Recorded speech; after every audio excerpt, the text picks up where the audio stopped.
इस समय मैं दरभंगा में हूँ। जिला अतिथि गृह दरभंगा का सर्किट हाउस है। हमारे साथ अंकुर गुप्ता जी हैं जो बीजेपी के महामंत्री हैं जिला के। निश्चित तौर पे 34 साल की उम्र में जब युवा रोजगार की तरफ होते हैं एजुकेशन के लिए, तो ये राजनीति में है और 2010 से एक्टिव राजनीति में है। मान सम्मान भी पार्टी के द्वारा दिया गया। पार्टी की जो भी जिम्मेदारी इनको मिलती है बखूबी निभाते हैं और यही कारण है कि इनको 2 बार विधानसभा चुनाव में शहर की जिम्मेदारी दी गई। और जो यहाँ से अभी स्थानीय विधायक है संजय सराफ भी बिहार सरकार में कल मंत्री भी बने हैं। तो कहीं ना कहीं वर्कर की वजह से ही नेता बनते हैं और इनके जैसे अगर वर्कर हो तो निश्चित तरह पार्टी एक इतिहास लिखती है। और अभी बीजेपी बहुत बड़ी पार्टी है, विश्व की बड़ी पार्टी कही जा सकती है। अभी आपके विधायक जी को मौका मिला, 5 बार के विधायक है, 25 साल उनका कार्यकाल पूरा होने को है। निश्चित तौर पे कुछ तो योगदान ऐसा होगा पार्टी के अलावा व्यक्तिगत तौर पे जिसकी वजह से जनता ने उनको मौका दिया। तमाम लोग एड़ी चोटी की जोर लगाने के बावजूद अगर कोई सेफ सीट दरभंगा में कहा जा सकता है तो वो दरभंगा शहर है। आपके विधायक मंत्री बने, क्या कहना चाहेंगे आप? ये आपने जितनी बातें कही सही, सारी की सारी बातें एकदम सत्य बात कही आपने। क्योंकि इंसान की जो पहचान होती है उसके कर्मों से होती है जी। नाम से नहीं होती है। उसके कर्म अच्छे रहते हैं तो उसके नाम भी अच्छे होते हैं, पहचान भी अच्छी होती है। आज आप दरभंगा शहरी विधानसभा के माननीय विधायक जी की चर्चा कर रहे हैं। अब तो मैं आपको बता देता हूं कि उनके विधानसभा के 80 से 85% जो आबादी है उन सभी को बाय नेम वो विधायक जानते हैं। ये एक बहुत बड़ी बात है कि जो अपनी विधानसभा की जनताओं का नाम जानते हैं। शायद ही कोई ऐसे विधायक, निश्चित तौर पे उनके लिए कोई भी काम आसान हो जाता है, मुश्किल नहीं है। आज बच्चे आज कहीं से गुजरते हैं तो बच्चे कहते हैं कि विधायक जा रहे, विधायक जा रहे।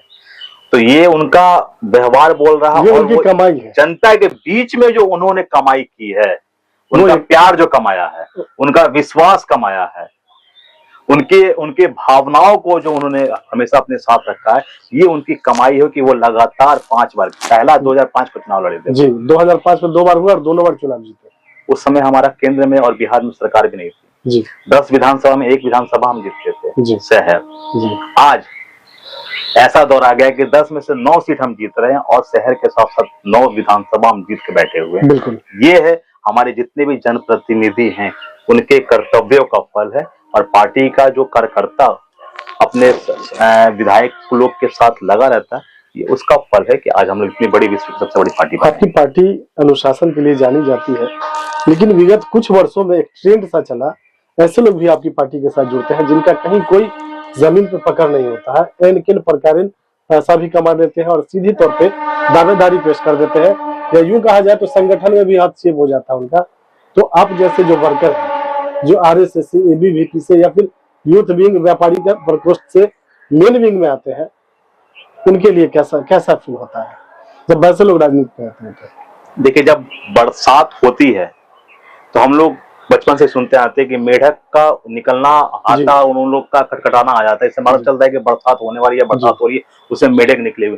तो ऐसी कोई बात नहीं है। देखिए, भारतीय जनता पार्टी विश्व की सबसे बड़ी पार्टी है, तो पार्टी में हम सबका स्वागत सम्मान करते हैं।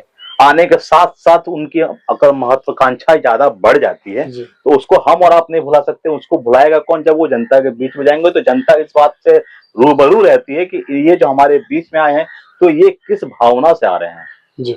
आते आते इन्हें विधायक बनना है, आते आते इन्हें सांसद बनना है, या आते आते किस ऊंचे दायित्व पर आता है?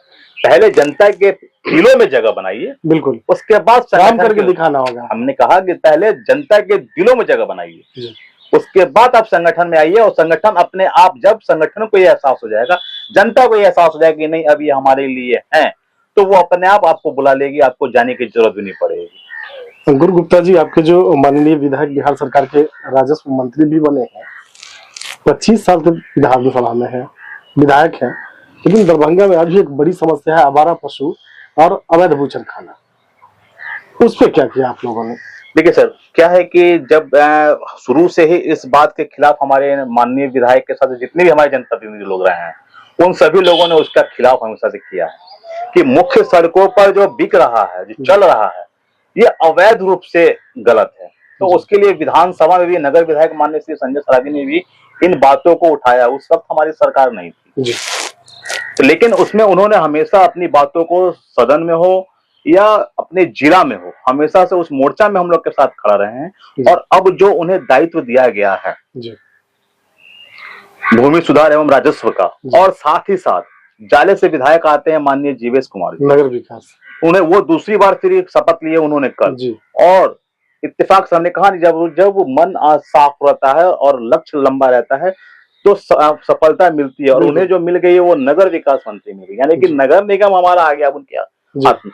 इसी सदन में ही अतिथि गृह में माननीय जीवेश कुमार जी ने भी कहा था कि ये रोड पर जो अवैध बूचर खाने चल रहे हैं उन्हें क्या कहते हैं गौशाला में उन्हें शिफ्ट किया जाए, और ये जितने भी अवैध बूचर खाने वाले लोग जो इसे छोड़ देते हैं आवारा पशु, जिसकी वजह से दुर्घटनाएं होती हैं, लोगों की हत्याएं हो जा रही हैं, है ना, और वो पशुओं मर जा रहे हैं, वो और उनको जो लेने हैं उनके ऊपर मुकदमा किया जाए और रोड पर से इसको हटाया जाए। आज वो अधिकार उनके पास आ गया है। तो अब पूरे मिथिला को क्या पूरे बिहार को इस बात से विश्वास हो रहा है कि जितने भी मुख्य सड़कों पर इस तरह के अवैध बूचर खाने चल रहे हैं, जो आवारा पशु रोड पर घूम रहे हैं, उनसे शहर को निजात मिलेगी, इससे घटनाओं में कमी आएगी, और जो लड़ाई लड़ रहे थे उससे, क्योंकि आप देख लीजिए दरभंगा में आप उर्दू चौक है, पहले उर्दू चौक पर अज्ञात मतलब बिना लाइसेंस के, क्योंकि आरटीआई के द्वारा मैंने इसका जवाब मांगा था तो मात्र एक आदमी को लाइसेंस प्राप्त है, बाकी जितने लोग मुख्य सड़क पर, आज उस सड़क का विकास नहीं हो रहा, जबकि वो मुख्य सड़क में गिनती आती है, दरभंगा टावर से लहरिया सराय। आज हमारा एक रूट है जो जाम रहता है। जब ये लोग यहाँ से शिफ्ट होकर चले जाएंगे, स्लेटर हाउस की जो जगह है वो जगह उन्हें आवंटन हो जाए,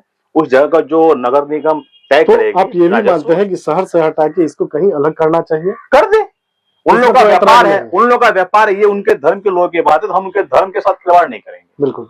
लेकिन हाँ, गौ हत्या नहीं होनी चाहिए, उसका वो कहीं भी करेंगे उसके खिलाफ हम रहेंगे, क्योंकि ये संविधान के खिलाफ। उनका जो प्रोफेशन है वो कर सकते हैं, गौ हत्या नहीं, और शहर से अलग, शहर से अलग, मेरी यही लड़ाई मांग है। हाँ, तो आपके जो अभी दो विधायक दरभंगा से मंत्री बने हैं, तो ये आपको लगता है कि आपकी समस्या का समाधान अब हो जाएगा? लगता नहीं, पूरा विश्वास है कि अब वो जब आएंगे तो मुझे लगता है कि मिथिला को तो वैसे ही बहुत सारी सौगातें मिली हुई हैं, इससे भी हमारे पूरे सभी समुदाय के, मैं सिर्फ हिंदू की बात नहीं कर रहा, हिंदू मुस्लिम सिख ईसाई जितने भी धर्म के लोग हैं वो सब लोग उससे आहत हैं, तो उनको भी निजात इस बार मिलेगी, ये मानते हैं एकदम।